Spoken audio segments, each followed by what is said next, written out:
ఆదివారం వరకు కూడా సిరీస్గా వరుస క్రమంలో యేసుక్రీస్తు ప్రభు వారు తిరిగి లేచిన తర్వాత నుంచి జరిగిన ఆ యొక్క పరిణామాలన్నింటినీ కూడా మనము ఒక్కొక్కటిగా ధ్యానించుకుంటూ వస్తూ ఉన్నాం. మరి గడిచిన వారంలో యేసుక్రీస్తు ప్రభు వారు మరి 500 పైచిలకు మందికి కనబడి ఉన్నారని, వారందరూ కూడా యేసుక్రీస్తు ప్రభు వారిని చూసిన తర్వాత ఆయనకు సాక్షులుగా నిలవబడ్డారని, ఆయన గురించి సాక్ష్యం ఇచ్చారని మనం విన్నాం. అలాగే మనము ఆయన భౌతికంగా చూడలేనప్పటికీ మనము కూడా ఆయన చూడకపోయినా ఆ యొక్క వాక్యాన్ని నమ్మి మనము కూడా ఆయన ఉన్నాడని, చూసి నమ్మిన వారి కన్నా చూడక నమ్మిన వారు ధన్యులు అని మనము కూడా నమ్మి ఆయన గురించి ప్రతి విషయంలో కూడా దేవుడు ఆనాడు శరీర రూపంగా ఉన్నప్పుడు ఏ అద్భుతాలు ఆశ్చర్య కార్యాలు జరిగించిన వారే ఉన్నారు. అలాగే ఆత్మరూపిగా ఉన్నా కూడా ఆయన అదే కార్యములు మన యెడల అద్భుత ఆశ్చర్య కార్యాలు జరిగిస్తున్న వారై ఉన్నారు. అయితే ఈరోజు చివరిగా ఆ యొక్క సిరీస్లో అంటే వరుస క్రమంలో చివరిగా ఆయన చదవబడిన వాక్యంలో నుంచి మనం ఆలోచన చేసినట్లయితే పరలోక అధికారము పరిశుద్ధాత్మ యొక్క వాగ్దానం మనం ఆలోచన చేసినట్లయితే కనుక అపోస్తలుల కార్యములు 1వ అధ్యాయంలో 9, 10, 11 వచనాలు మనము ఈరోజు ధ్యానం చేద్దాం. ఈ మాటలు చెప్పి వారు చూస్తుండగా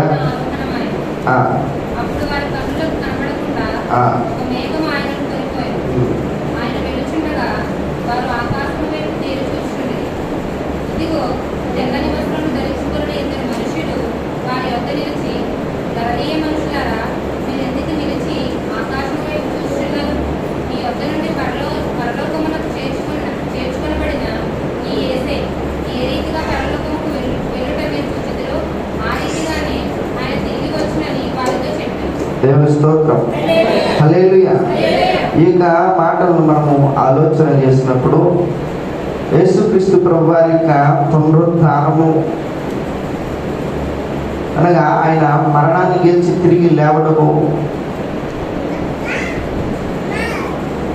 దేనిని రుజువుపరిచిందంటే ఆయన తిరిగి లేచి ఉన్నాడు, ఆయన సజీవుడు అన్న విషయాన్ని ఆ యొక్క పునరుద్ధరణ లేదా పునరుత్థానము తిరిగి లేవడము అనేది నిరూపించింది. అలాగే ఆయన ఆరోహణం అవ్వడము ఏమి నిరూపించింది అని ఆలోచన చేసినట్లయితే, లేదా ఏమి రుజువు చేసింది అని ఆలోచన చేసినట్లయితే, ఆయన దేవుడు అనే విషయాన్ని ఆయన యొక్క ఆరోహణము రుజువుపరిచింది. ఒకటి, ఆయన మరణాన్ని గెలిచి తిరిగి లేచిన విధానము ఏమి రుజువు చేసింది, లేదా మనం ఏమి నేర్చుకోవచ్చు ఆయన పునరుత్థానం ద్వారా అంటే ఆయన సజీవుడైన దేవుడు అని మనము అర్థం చేసుకోవాలి. అలాగనే ఆయన సజీవుడిగా ఉండి 40 దినముల వరకు అనేక మందికి కనబడచ్చు. ఆయన అనేక రుజువులను ప్రమాణాలను ఆయన అందరికీ కూడా కనపరుస్తూ చూపిస్తూ వారి యొక్క విశ్వాసాన్ని బలపరుస్తూ దేవుడు ఆయన ప్రత్యేకపరచుకోవడం, ప్రత్యక్షపరచుకోవడం, కనిపించుకోవడం ఇలాగ మనం చూస్తూ తర్వాత ఆ 40 దినములు అయిన తర్వాత దేవుడు వారితో మాట్లాడిన తర్వాత ఆయన ఆరోహణమైన వాడై ఉన్నాడు. ఆరోహణం అంటే ఉన్న పలంగా ఆయన ఏ శరీరముతో ఉన్నాడో, ఏ శరీరము ఈ యొక్క భూమి మీద వచ్చినప్పుడు ఏ శరీరం అయితే దాచుకున్నాడో అదే శరీరముతో ఆయన ఆరోహణమయ్యాడు. అనగా ఎవరిని వారు చూస్తూ ఉండగానే మనిషిగానే ఆరోహణం అంటే ఆకాశానికి కొనుక్కోబడ్డాడు. ఒక మేఘం వచ్చి ఆయనను కొనుక్కోబడింది, ఆ మేఘము తీసుకొని పోయింది అనేది మనకి అర్థమవుతుంది. ఇక్కడ మనం ఆలోచన చేసినట్లయితే, ఇంకా కొంచెం లోతుగా వెళ్ళినట్లయితే, ఆయన చనిపోయినప్పుడు సమాధి చేస్తే ఆ సమాధి ఆయనను దాచి ఉంచలేకపోయింది, లేదా ఆ సమాధి ఆయన యొక్క చరిత్రకు ముగింపు కాదు. తర్వాత మనం ఆలోచన చేసినట్లయితే ఆయన తిరిగి లేచి ఉన్నాడు. ఏమండి, ఆయన తిరిగి లేచి ఉన్నాడు కనుక అక్కడతో తిరిగి లేచిన తర్వాత కూడా ఆయన చరిత్ర ముగిసిపోలేదు. ముందు అనుకున్నారు లోకము, అలాగనే లోకాధికారులు, మతాధికారులు అనుకున్నారు సిలువ వేస్తే సిలువ తర్వాత ఈ కథ ముగిసిపోతుందేమో అని అనుకున్నారు. కానీ ఆ సిలువ ద్వారా ఆ కథ, ఆయన యొక్క కథ ముగిసిపోలేదు. రెండవదిగా చనిపోయిన ఆయన సమాధి చేశారు. ఇంకా సమాధి చేస్తే కనుక ఆయన కథ ముగిసిపోతుంది అని అనుకున్నారు. ఆ సమాధి కూడా ఆయన జయించి ఉన్నాడు కనుక అక్కడ కూడా ఆయన కథ ముగియలేదు. తర్వాత వచ్చి ఉన్నాడు. వచ్చిన తర్వాత 40 రోజులు ఆయన సువార్తను ప్రకటించాడు, బోధించాడు. ఏమంటే ఆయన యొక్క రాజ్యమును గురించి మర్మములు ఆయన తెలియజెప్పిన వాడై ఉన్నాడు. అక్కడితో ముగిసిపోతుందేమో అనుకున్నారు, కానీ అక్కడ కూడా ముగియలేదు. తర్వాత ఆయన ఆరోహణమయ్యి ఉన్నాడు. ఏమంటే చెప్పింది అర్థమవుతుందా? ఆయన ఆరోహణమయ్యి ఉన్నాడు. అక్కడ ముగిసిందంటే అక్కడ కూడా ముగియలేదు. ఇప్పటికీ కూడా ఏమండి ఆయన కథ జరుగుతూనే ఉంది. దేవునికి స్తోత్రం, హల్లెలూయా. ఇప్పటికీ కూడా ఆయన కథ ఎక్కడ జరుగుతుంది? ఆ యొక్క పరలోక రాజ్యములో ఆ కథ జరుగుతూనే ఉంది. ఆయన గురించి మరి ఇంకా కంటిన్యూస్గా, అంటే ఆ పని అనేది, ఆయన చేయవలసిన పని అనేది జరుగుతూ ఉంది. ఒక వ్యక్తి అయితే కనుక ఆ వ్యక్తి యొక్క జీవితము లేదా ఆ చరిత్ర ముగిసిపోతే, ఎప్పుడు ముగిసిపోతుంది అంటే కనుక పుట్టినప్పటి నుంచి చనిపోయే వరకు మాత్రమే వారి యొక్క చరిత్ర మాత్రము ఉంటుంది. కానీ యేసుక్రీస్తు ప్రభు వారి యొక్క చరిత్ర ఆయన పుట్టక ముందు ఉంది, ఏమండి పుట్టిన తర్వాత ఉంది, ఏమండి చనిపోయాక ఉంది, చనిపోయి ఇప్పుడు కూడా ఆయన చరిత్ర అలాగనే ఆయన గురించి జరుగుతూనే ఉంది. ఆయన చేసే కార్యములు, ఏమంటే ఆయన చర్యలు కనబడుతూనే ఉన్నాయి. ఇంకా ఇప్పటికీ కూడా ఆయన మహాదేవుడు గనుక ఏమండి ఆ కథ ఇంకను కంటిన్యూస్గా జరుగుతూనే ఉంది. దేవుని స్తోత్రం, హల్లెలూయా, హల్లెలూయా. ఆయన మనం చూసినట్లయితే కనుక ఆయన అప్పటికప్పుడు అలా వచ్చి అలా మాయమైపోలేదు. కానీ ఆ శిష్యులతో మాట్లాడిన తర్వాత ఆయన అలాగున మాయమైపోలేదు. కానీ అక్కడ మనం చూసినప్పుడు ప్రభువా వారు అప్పుడు కాబట్టి వారు కూడి వచ్చినప్పుడు ప్రభువా ఈ కాలమందు ఇశ్రాయేలులకు రాజ్యమును మరలా అనుగ్రహించదవా అని ఆయనను అడగగా, ఆయన కాలములను సమయములను తండ్రి తన స్వాధీనమందు ఉంచుకొని ఉన్నాడు, వాటిని తెలుసుకొనుట ఈ పని కాదు. అయినను పరిశుద్ధాత్మ మీ మీదికి వచ్చినప్పుడు మీరు శక్తి నొందుదురు కనుక మీరు యెరూషలేములోను యూదయ సమరయ దేశములు ఎందంతటను భూదిగంతముల వరకును నాకు సాక్షులై ఉందురని వారితో చెప్పును. ఈ మాటలు చెప్పి వారు చూచుచుండగా ఆయన ఆరోహణమాయను. అప్పుడు వారి కన్నులకు కనబడకుండా ఒక మేఘము ఆయనను కొనిపోయిను. దేవునికి స్తోత్రం, హల్లెలూయా. ఏమండి ఇక్కడ మనం ఆలోచన చేసినట్లయితే కనుక ఆయన ఆ శరీరముతోనే ఆయన పరలోకమునకు కొనిపోబడ్డాడు. ఇక్కడ దీనిని బట్టి మనం నేర్చుకోవాల్సింది ఏంటంటే ఆ పరలోక రాజ్యం అనేది వాస్తవము అనేది మనము గ్రహించుకోవాలి. పరలోక రాజ్యం అనేది వాస్తవము, నిత్య రాజ్యము ఉన్నదని మనము ఏమండి, నిత్య రాజ్యం ఉన్నదని మనం ఏం చేయాలి? నమ్మవలసిన వారమై ఉన్నాము. అలాగనే ఆయన సజీవుడైన దేవుడు అప్పటికి, అంటే ఎప్పటికీ ఏమండి, ఎప్పటి నుంచి? ఆయన భూమి ఆరంభం నుంచి ఆయన ఉన్న దేవుడై ఉన్నాడు, ఆది అంతమై ఉన్నాడు, అల్ఫా ఒమేగా అయి ఉన్నాడు. ఇప్పటికీ కూడా ఆయన సజీవుడైన దేవుడు అని మనము గ్రహించే వారముగా ఉండాలి. దేవుని స్తోత్రం, హల్లెలూయా. ఆయన ఒక రాజకుమారుడై ఉండి, లేదంటే మరి దేవుని యొక్క కుమారుడై ఉండి, ఒక దేవుడై ఉండి, ఏమండి, ఒక దీనదాసుడిగా వచ్చి ఈ లోకములోని ప్రజలను పాప బంధకాల నుంచి, పాపము నుంచి విడిపించి, మరలా ఒక దాసుడిగా ఏమీ లేని రిక్తునిగా చనిపోయి తిరిగి లేపబడి మరలా ఒక దాసునిగా వచ్చిన ఆయన ఒక రాజకుమారుడిగా మరలా తన యొక్క ఏమండి రాజ్యానికి వెళ్ళిన వాడే ఉన్నాడు. దేవుని స్తోత్రం, హల్లెలూయా. ఎలా వెళ్ళాడండి? ఎలా వచ్చాడు? తను తాను రిక్తునిగా చేసుకుని దీనునిగా వచ్చిన వాడే ఉన్నాడు. మరలా ఆ రాజ్యానికి ఎలా వెళ్ళాడు? ఏమంటే ఒక రాజు తన యొక్క రాజ్యానికి ఎక్కడికైనా వచ్చినప్పుడు మరలా ఎలాగైతే రాజ్యంలోనికి వెళుతూ ఉంటాడో, అలాగే యేసుక్రీస్తు ప్రభు వారు కూడా తన యొక్క రాజ్యానికి ఒక రాజు వలనే వెళ్ళిన వాడై ఉన్నాడు. దేవుని స్తోత్రం, హల్లెలూయా.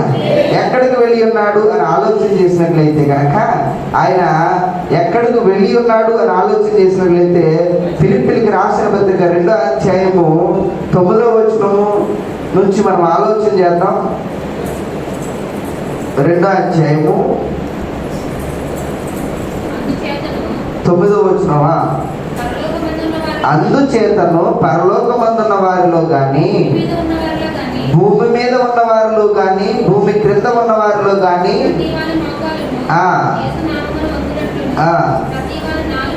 ప్రతి వారి నాలుకయు తండ్రి అయిన దేవుని మహిమార్థమై యేసుక్రీస్తు ప్రభువుని ఒప్పుకొనున్నట్లును దేవుడు ఆయనను అధికముగా హెచ్చించి ప్రతి నామమునకు పైనామము ఆయనకు అనుగ్రహించును. దేవునికి స్తోత్రం, హల్లెలూయా. ఇక్కడ మనం ఆలోచన చేసినట్లయితే ఆయన ఉన్నతుడై ఉన్నాడు. ఏమండి, ఆయన ఉన్నతమైన స్థానంలో ఇప్పుడు ఆయన ఉన్నవాడై ఉన్నాడు. దేవుని స్తోత్రం, హల్లెలూయా. ఏమండి, లోకము ఆయన సిలువ వేసింది, కానీ దేవుడు ఆయనకి కిరీటం ఇచ్చి ఉన్నాడు. ఏమండి, లోకం ఆయనకి సిలువ వేసింది, కానీ దేవుడు ఆయనకి కిరీటం ఇచ్చి ఉన్నాడు. ఒక ఉన్నతమైన స్థితి, ఉన్నతమైన స్థానాన్ని దేవుడు యేసుక్రీస్తు ప్రభు వారికి ఇచ్చి ఉన్నాడు. ఏమన్నా అర్థమవుతుందా నేను చెప్పేది? ఉన్నతమైన స్థానాన్ని ఇచ్చి ఉన్నాడు. ఇప్పుడు ఈ సిలువ వేసిన లోకము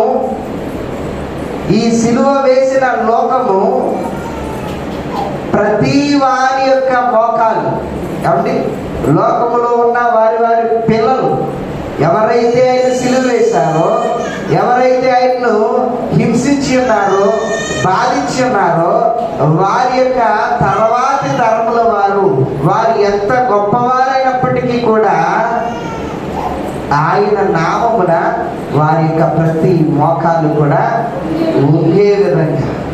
ఏమంటే అర్థమవుతుందని నేను చెప్పేది? ఏమండి, అందరూ అర్థం చేసుకోవడానికి ప్రయత్నం చేయండి నేను చెప్పేది. ఏమండి, ఈ లోకం ఏం చేసింది? ఆయన్ని సిలువ వేసింది. తండ్రి ఏం చేశాడు? ఆయన్ని ఉన్నతమైన స్థానంలో ఉంచి ఈయన ద్వారానే మోక్షము, ఈయన ద్వారానే నిత్య రాజ్యం పొందాలి అంటే ఈయన ప్రభు అని ప్రతి నాలుక కూడా ఒప్పుకోవాలి. ప్రతి మోకాలు ఆయన ఎదుట వంగాలి. అంతగా హెచ్చించాడు దేవుడు. ఏమన్నా అంతగా ఆయనను హెచ్చించాడు. అంత ఉన్నతమైన స్థితిలో వచ్చి ఉన్నాడు. ఇంకా మనం అర్థం చేసుకోవాలి అంటే కనుక మన ముందు చాలా మరి పేదరికంలో ఉన్న వ్యక్తి ఒక ఉన్నతమైన స్థానంలోకి వెళితే ఏమండి ఆయన నుంచి మరి ఏదైనా మనం పొందుకోవాలని ఆలోచన చేస్తే మన కళ్ళారా చూసాం. ఏం చూసాం? అతని యొక్క మొదటి స్థితి చూసాం, పేదరికం చూసాం. ఇప్పుడు వెళ్ళి అతన్ని ముందు ఏమన్నా సాగిలు పడాలి అంటే కనుక ఏమవుతుంది? కొంచెము ఇబ్బంది ఫీల్ అవుతాం. కానీ అప్పటి వరకు కూడా అదే అయి ఉంటుంది. ఏమండి ఆయన దేవుడు అది తెలియకపోవడం చేత ఆయన్ని హింసించారు. కానీ దేవుడు వీరు శిక్షించిన వారిని ఆయన ఉన్నతమైన స్థితిలో పెట్టి ఆయన ద్వారానే ఏమండి నేనే మార్గములు సత్యములు జీవములై ఉన్న దేవుడు అని చెప్పిన వాడు ఏమన్నాడు కనుక ఆయన ద్వారానే నిత్య రాజ్యానికి వారసులుగా చేయడానికి, దేవునితో ఆ యొక్క సంబంధాన్ని పునరుద్ధరించడానికి యేసుక్రీస్తు ప్రభువారిని దేవుడు ఉన్నతమైన స్థితిలో ఉంచిన వాడు అన్నాడు. ఇప్పుడు ఎక్కడ ఉన్నాడంటే ఆయన ఉన్నతమైన స్థితి. ఆ యొక్క యేసు నామములోనే ప్రతి ఒక్క మోకాలు వంగాలి. యేసు ప్రభువని ప్రతి నాలుక కూడా ఒప్పుకునే విధముగా ఆయన ఉన్నతమైన స్థితిలో ఉంచి ఉన్నాడు. దేవుని స్తోత్రం, హల్లెలూయా. ఇప్పుడు ఆయన రాజులకు రాజు, ప్రభువులకు ప్రభువై ఉన్నాడు, దేవుళ్ళకు దేవుడై ఉన్నాడు. దేవుని స్తోత్రం, హల్లెలూయా. ఏమంటే రాజులకు రాజు, ప్రభువులకు ప్రభువై అన్నంత ఉన్నతమైన స్థితిలో దేవుడు ఆయన్ని ఉంచిన వాడై ఉన్నాడు. ఎక్కడున్నాడండి? ఆయన ఉన్నతమైన స్థితిలో ఉన్నాడు. ఎలా వెళ్ళాడు? దేహముతో వెళ్ళి ఉన్నాడు. ఏమండి దేహముతో వెళ్ళిన ఆయన ఎక్కడున్నాడు? ఉన్నతమైన స్థితి. ఆ ఉన్నత స్థితి ఏంటంటే ప్రతి మోకాలు ఆయన ఎదుట ఒకే విధంగా, ప్రతి నాలుక ఆయన ప్రభువని ఒప్పుకునే విధంగా ఆయన ఉన్నతమైన స్థితిలో ఉన్నాడు. ఇప్పుడు ఆయన ఏం చేస్తూ ఉన్నాడు ఆ ఉన్నతమైన స్థితిలో ఉండి అని ఆలోచన చేసినట్లయితే హెబ్రీయులకు రాసిన పత్రిక 7వ అధ్యాయం 25వ వచనంలో మనం చూద్దాం. హెబ్రీయులకు రాసిన పత్రిక 7వ అధ్యాయము 25వ వచనంలో మనం చూసినట్లయితే ఈయన తన ద్వారా దేవుని యొద్దకు వచ్చి వారి పక్షమున విజ్ఞాపనము చేయుటకు నిరంతరము జీవించుచున్నాడు గనుక వారిని సంపూర్ణముగా రక్షించుటకు శక్తిమంతుడై ఉన్నాడు. దేవునికి స్తోత్రం, హల్లెలూయా, హల్లెలూయా. ఈయన ఉన్నతమైన స్థానంలో ఉండి కూడా ఏమండి ఉన్నతమైన స్థానంలో ఉండి కూడా ఆయన ఏం చేస్తూ ఉన్నాడంట? ఏమండి ఏం చేస్తూ ఉన్నాడు? ఈయన తన ద్వారా దేవుని యొద్దకు వచ్చి వారి పక్షమున విజ్ఞాపనము చేయుటకు నిరంతరము కూడా జీవించుతున్నాడంట. ఏమండి తన ద్వారా అనగా ఎవరైతే యేసుక్రీస్తు ప్రభువారిని ప్రభువు అని వారి యొక్క నోటి ద్వారా ఒప్పుకుంటూ ఉన్నారో, ఒప్పుకుని ప్రభువు దేవుడు అని ఎవరైతే అంగీకరిస్తూ ఉన్నారో, అంగీకరించిన వారి పక్షముగా ఆయన విజ్ఞాపనము చేస్తూ ఉన్నాడంట. ఇదిగో ప్రభువా, ఈ బిడ్డ నీతో సహవాసము కోల్పోయి ఉన్నది, నీవు నన్ను పంపి ఉన్నావు, నేను వారి నిమిత్తము నా పాపమును నా యొక్క ప్రాణమును పెట్టి ఉన్నాను, నా రక్తమును గార్చి ఉన్నాను. ఇప్పుడు నా రక్తము వారి యొక్క పాపమును క్షమించి వారు నన్ను అంగీకరించి ఉన్నారు కనుక ఇదిగో వీరిని స్వీకరించము, వీరిని నీ యొక్క సహవాసములో చేర్చుకొనుము అని ఆయన విజ్ఞాపన చేస్తూ ఉన్నాడంట. దేవునికి స్తోత్రం, హల్లెలూయా. ఇక మీదట మనము మరలా లోకములో పడకుండా ఉండాలని, ఏమంటే పరిపూర్ణమైన రక్షణలోనికి మనము రావాలని ఆయన మన కొరకు నిరంతరము కూడా జీవించుతున్నాడు కనుక వారిని సంపూర్ణముగా రక్షించడానికి ఆయన శక్తిమంతుడై ఉన్నాడు. దేవుని స్తోత్రం, హల్లెలూయా. ఏమండి మన కొరకు ఆయన మరి ఏం చేస్తూ ఉన్నాడు అంటే కనుక మన కొరకు విజ్ఞాపన చేస్తూ ఉన్నాడు. మన యొక్క రక్షణ కొరకు ఆయన మన పరిపూర్ణమైన సంపూర్ణంగా రక్షణ అనుగ్రహించడానికి ఆయన శక్తిమంతుడై ఉన్నాడు. దేవుని స్తోత్రం, హల్లెలూయా. ఇంకా ఆయన ఏం చేస్తూ ఉన్నాడు అంటే కనుక మరి మన కొరకు స్థలము సిద్ధపరుస్తూ ఉన్నాడు. దేవుని స్తోత్రం, హల్లెలూయా, హల్లెలూయా. అలాగనే 14వ అధ్యాయము, యోహాను సువార్త 14వ అధ్యాయము 2వ వచనంలో మనం చూస్తే, ఆ శిష్యులైన వారు ఆయన వెళ్ళిన తర్వాత కలవరపడిపోతున్న పరిస్థితుల్లో నా తండ్రి ఇంట అనేక నివాసములు గలవు, లేనియడా 14 వచ్చి మొదటి వచ్చిన 14 మీ హృదయములు కలవరపడనీకుడి, దేవుని యందు విశ్వాసం ఉంచుతున్నారు, నా యందును విశ్వాసం ఉంచుడి. నా తండ్రి ఇంట అనేక నివాసములు గలవు, లేని యెడల మీతో చెప్పుదును. మీకు స్థలము సిద్ధపరచ వెళుచున్నాను. నేను వెళ్ళి మీకు స్థలము సిద్ధపరిచిన యెడల నేనున్న స్థలములో మీరును ఉండులాగున మరలా వచ్చి నా యొద్ద ఉండుటకు మిమ్మును తీసుకుని పోదును. దేవునికి స్తోత్రం, హల్లెలూయా. మన కొరకు ఆయన స్థలము సిద్ధపరుస్తూ ఉన్నాడు. మన కొరకు ఆయన విజ్ఞాపన చేస్తూ ఉన్నాడు. మన కొరకు స్థలాన్ని సిద్ధపరుస్తూ ఉన్నాడు. ఎందుకు అంటే కనుక ఆయన ఉండే స్థలములో మనము కూడా ఉండులాగన, మనల్ని అక్కడికి కొనుకోబడడానికి, తీసుకుని వెళ్ళడానికి ఆయన మన కొరకు స్థలము సిద్ధపరుస్తూ ఉన్నాడు. కాబట్టి ఆయన కథ ఎక్కడ ముగిలేదు, శిలువలో ముగిలేదు, సమాధిలో ముగిలేదు, పునరుద్ధానం తర్వాత ముగియలేదు. ఇప్పుడు ఆయన ఆరోహణమయ్యి పరలోకానికి వెళ్ళి మళ్ళీ ఎప్పుడు ఆయన ద్వారా ఆయన్ని ప్రభువని దేవుడని ఎవరైతే వారి నోటి ద్వారా ఒప్పుకుంటారో వారి కొరకు ఆయన స్థలమును సిద్ధపరుస్తూ ఉన్నాడు. వారి కొరకు ఆయన విజ్ఞాపన చేస్తున్న వాడై ఉన్నాడు. తర్వాత మనం ఆలోచన చేసినట్లయితే కనుక ఆయన వెళ్ళిపోయాడు కదా అని, మరి ఆల్రెడీ వెళ్ళిపోయారు, నేను నా పని అయిపోయింది కదా అని మనల్ని ఆయన వదలలేదు. వదిలిపెట్టలా. ఆయన అలా వెళ్ళగానే ఇలాగన ఒక ఆదరణకర్తను ఆయన పంపిన వాడై ఉన్నాడు. అదే అపోస్తుల కార్యములో 1వ అధ్యాయము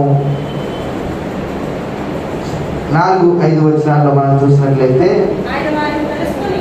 ఆయన వారిని కలుసుకుని లాగున ఆజ్ఞాపించును,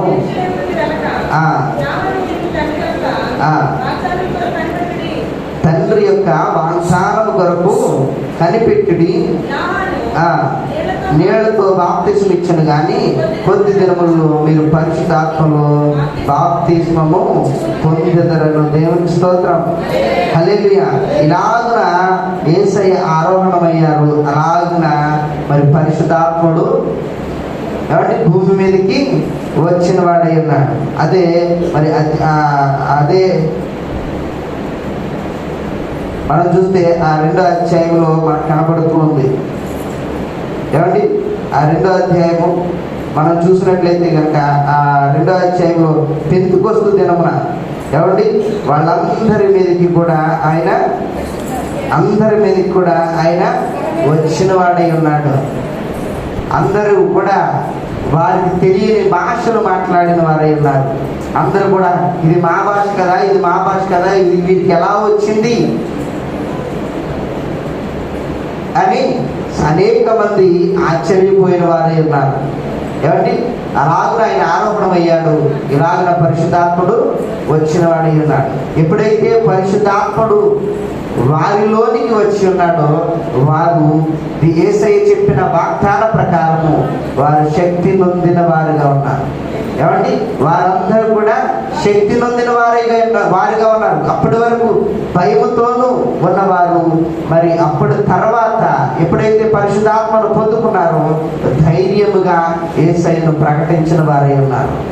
ధైర్యముగా అనేక మందికి రాజ్య సువార్తను బోధించిన వారై ఉన్నారు. దేవుడు ఏదైతే చెప్పమన్నాడో ఆ చెప్పిన విషయాలను అనేక మందికి ప్రకటించిన వారై ఉన్నారు. అనేక మంది యేసుక్రీస్తు ప్రభువుని అంగీకరించిన వారై ఉన్నారు. దేవుని స్తోత్రం. హల్లెలూయా, హల్లెలూయా. ఇక్కడ మనం ఆలోచన చేసినట్లయితే కనుక ఆ యొక్క నాయకుడిగా ఉండిన వాడు ఒక శక్తిని పంపి ఉన్నాడు. ఆ శక్తి వారిని బలమైన వారిగా, అలాగే ఆ శక్తి వారిని ఎప్పుడు కూడా వదలని శక్తిని, ఆ పరిశుద్ధాత్మ శక్తిని మరి ఆయన పంపిన వాడై ఉన్నాడు. దేవుని స్తోత్రం. హల్లెలూయా. ఆ పంపిన తర్వాత 8వ వచనంలో మనం చూసినట్లయితే ఆ యొక్క శిష్యుల యొక్క లేదా ఆ విశ్వాసుల యొక్క బాధ్యతను మనం ఆలోచన చేసినట్లయితే 8వ వచనంలో అయినను పరిశుద్ధాత్మ మీ మీదకి వచ్చినప్పుడు మీరు శక్తి నొందుదురు కనుక మీరు యెరూషలేములోను యూదయ సమరయ దేశంలో ఎంతంతటా భూదిగంతముల వరకును నాకు సాక్షులై ఉందురని వారితో చెప్పెను. దేవుని స్తోత్రం. హల్లెలూయా. ఎవరైతే ఆయనకు శక్తిని పొందుకున్నారో వారందరూ కూడా ఆయనకు సాక్షులుగా ఉన్నారు. దేవుని స్తోత్రం. హల్లెలూయా. ఈ రోజు కూడా మనము కూడా పిలువబడిన వారముగా ఉన్నాం. ఈరోజు మనము కూడా ఏర్పాటు చేయబడిన వారముగా ఉన్నాం. ఈ లోకములో నుంచి వేరు చేయబడిన వారముగా మనం ఉన్నాం. ఎందుకు వేరు చేసిన వాడు ఉన్నాడు, ఎందుకు ఏర్పాటు చేసుకున్నాడు, ఎందుకు దేవుడు మనల్ని పిలిచిన వాడై ఉన్నాడు అని ఆలోచన చేసినట్లయితే మనము కూడా సాక్షులుగా ఉండడానికి, మనము కూడా సేవ చేయడానికి, మనం కూడా బోధించడానికి ఆయన మనల్ని పిలిచిన వాడై ఉన్నాడు. ఎందుకు పిలిచి ఉన్నాడు? ఈ లోకంలో నుంచి ఎందుకు వేరు చేసి ఉన్నాడు? ఈ లోకంలో నుంచి తల్లి గర్భములో నుండి మనం ఎందుకు ఏర్పాటు చేసుకొని ఉన్నాడు అని ఆలోచన చేసినట్లయితే, ఒకటి ఆయనకు సాక్షులుగా ఉండడానికి, ఆయన సేవ చేయడానికి, ఆయన గురించి బోధించడానికి దేవుడు మనల్ని పిలిచిన వాడై ఉన్నాడు. మరి మనము ఆయన పిలిచిన పిలుపుకు నమ్మకంగా పనిచేస్తూ ఉన్నామా? ఆయన పిలిచిన పిలుపుకు లోబడుతూ ఉన్నామా అనేది మనం ఆలోచన చేయాలి. ఆయన ఏర్పాటులో ఉన్న మనము ఏర్పాటులో ఎలా అయితే ఆయన మనల్ని ఏ విధంగా అయితే మన నుంచి ఎక్స్పెక్ట్ చేస్తూ ఉన్నాడో, ఏదైతే మన నుంచి కోరుకుంటున్నాడో ఆయన కోరుకునే జీవితము మనం జీవిస్తూ ఉన్నామా అనేది మనము ఆలోచన చేయాలి. ఎందుకంటే దేవుడు ఏర్పాటు చేసుకున్నాడు. ఆయన మన కొరకు రక్తం ఇచ్చాడు, ప్రాణం ఇచ్చాడు, సమాధి చేయబడ్డాడు, తిరిగి లేచాడు, ఆయన ఆరోహణమయ్యాడు. నా పని అయిపోయిందని వదలకుండా పరిశుద్ధాత్మను పంపాడు. పరిశుద్ధాత్మను పంపిన తర్వాత శక్తి నొందిన వారు అనేక మంది ఆయన సాక్షులుగా జీవించారు, ఆయన గురించి ప్రకటించారు. ఈరోజు కూడా మనము కూడా ఏర్పాటు చేయబడ్డాం. ఆ ఏర్పాటులోనికి మనము కూడా ఉన్నాం. ఏర్పాటులో ఉన్న మనము ఆయనకు సాక్షులుగా జీవిస్తూ ఉన్నామా? ఆయన గురించి సేవ చేస్తూ ఉన్నామా? ఆయన గురించి మనము బోధిస్తున్న వారముగా ఉన్నామా అనేది మనము పరిశీలన చేసుకోవాలి. ఆయన వెళ్ళిన వాడు ఖచ్చితంగా మరలా వస్తాను అని చెప్పిన వాడే ఉన్నాడు. 11వ వచనంలో ఏమన్నాడండి? 11వ వచనంలో చూద్దాం. ఆయన వెళ్ళుచుండగా వారు ఆకాశం వైపు తేరు చూచుచుండిరి. ఇదిగో తెల్లని వస్త్రములు ధరించుకొని 2 మనుషులు వారి ఎందుకు వచ్చి, గమనీయ మనుషులారా, మీరు ఎందుకు నిలిచి ఆకాశం వైపు చూచున్నారు? మీ వద్ద నుండి పరలోకముకు చేర్చుకొనబడిన యేసు ఏ రీతిగా పరలోకమునకు వెళ్ళుట మీరు చూచితురో ఆ రీతిగానే ఆయన తిరుగు వచ్చునని వారితో చెప్పిరి. దేవుని స్తోత్రం. హల్లెలూయా. ఏమండి, ఆయన ఎలాగైతే వెళ్ళిన వాడై ఉన్నాడో అలాగనే మరలా తిరిగి భూమి మీదకి రాబోతూ ఉన్నాడు. వస్తానన్న యేసురాజు, తెస్తానన్న బహుమానం తేకమానున్నా. వస్తానన్న యేసురాజు, సైతానన్న బహుమానం లేకమానునా రాజు వంటున్నాడు జనులారా రాజ్యం తెస్తున్నాడు త్వరపడి వేగమే రండి ప్రియులారా ప్రభుని చేరనండి. దేవుని స్తోత్రం. హల్లెలూయా. మేఘాల మీద యేసయ్య మేఘం మీద ఎలాగైతే కొనిపోయాడు అదే మేఘం మీద మరలా రాబోతున్నాడు. ఏమండి? యేసు రాజుగా వచ్చుచున్నాడు.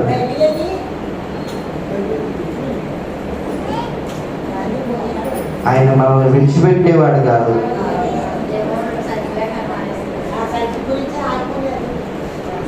ఆయన ఆరోహణం అయిపోయాడు కానీ మరలా మన కోసము తిరిగి రాబోతున్నాడు. ఇప్పుడు ఆయన పరలోకంలో మన కొరకు చేస్తున్న పని విజ్ఞాపన చేస్తున్నాడు. మన కొరకు ఆయన మన కొరకు స్థలము సిద్ధపరుస్తూ ఉన్నాడు. ఆయన వచ్చి మరలా మనల్ని తీసుకుని వెళుతూ ఉంటాడు.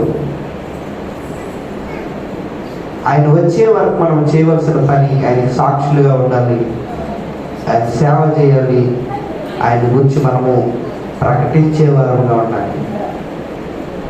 ఆయన ఉన్నతుడై ఉన్నాడు. ఎంత ఉన్నతుడంటే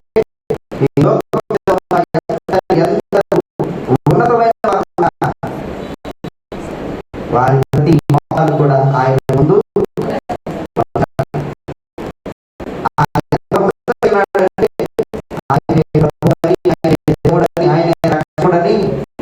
ప్రతి నాలుగుగా కూడా ఒప్పుకోవాలి. ఆయన ఎలాగే భూమి మీద వచ్చినాడు అలాగే శరీరంతోనే ఆరోహణమై ఉన్నాడు.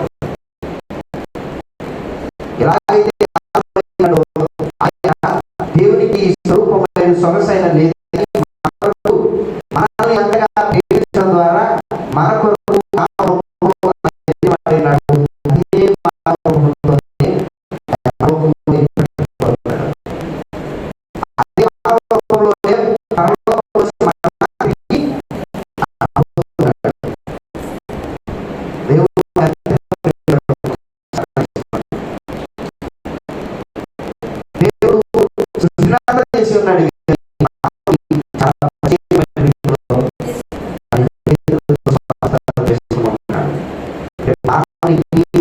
మిగతా దేవుడు ఇచ్చిన ప్రాధాన్యత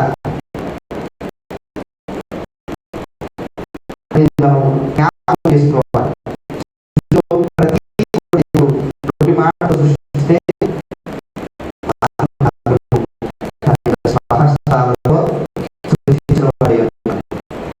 బట్టి దేవుడికి ఎంత ప్రేమ అనేది అర్థం చేసుకోవాలి. ఎవరైతే ఆయన నామమున విశ్వాసం ఉంచారో అందరినీ కూడా మరలా తిరిగి తీసుకుని పోతుంటారు. సంఘముగా ఆలోచించిన వారైతే సమాధితో ఆయన యొక్క కథ ముగియలేదు. ఆయన కథ శిలువ మీద ముగియలేదు. ఆయన కథ ఆయన ఆరోహణమైనప్పుడు ముగియలేదు. ఆయన కథ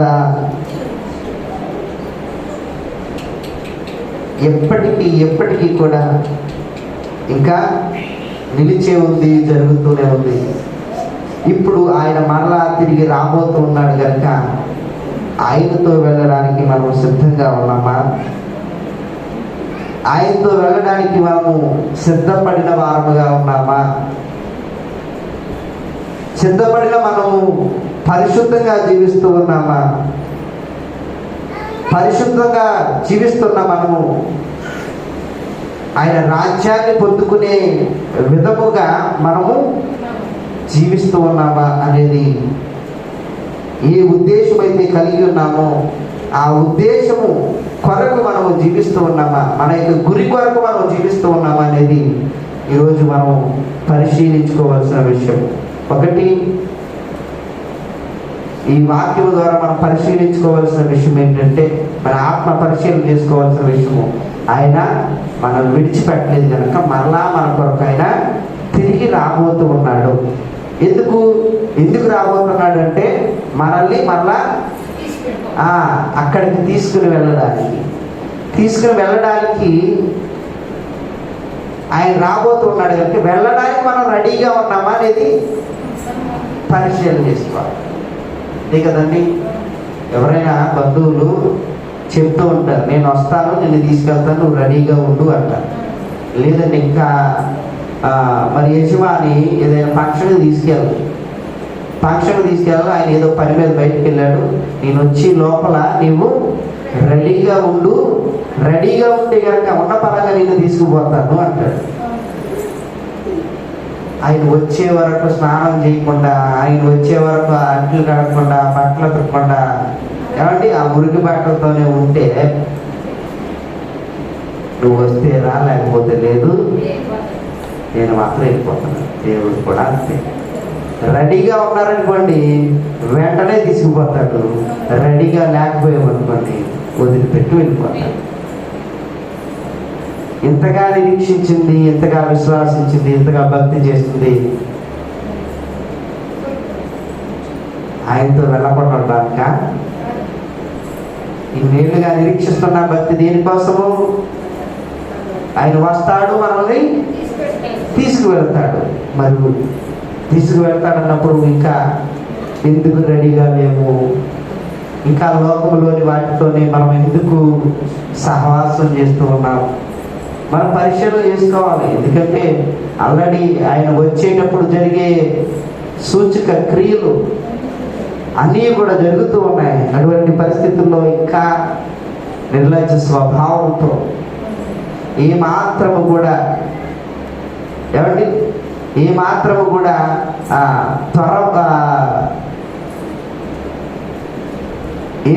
కూడా మనం ఇంకా రెడీ అవ్వకుండానే ఉన్నట్లయితే కనుక ఆయన విడిచిపెట్టి వెళ్ళిపోతాం. రెడీ అయిన మనము రెడీగానే ఉన్నాం అంటే కనుక మనం ఏం చేయాలంటే పరిశుద్ధంగా జీవించాలి.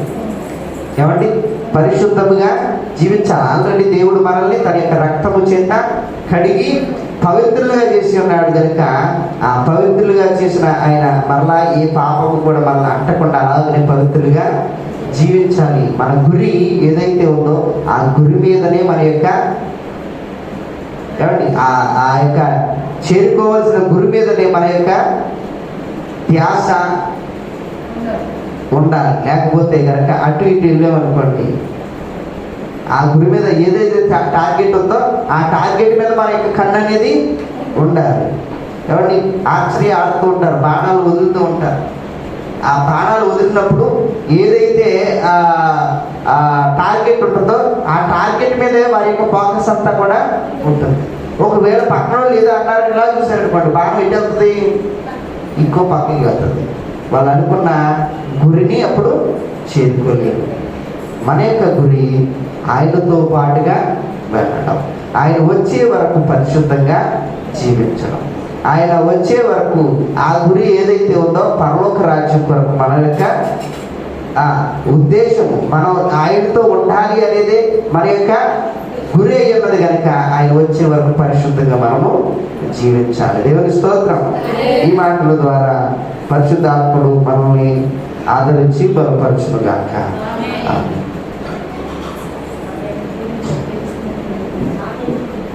ఈ సమయంలో ప్రతి నెల మొదటి ఆదివారం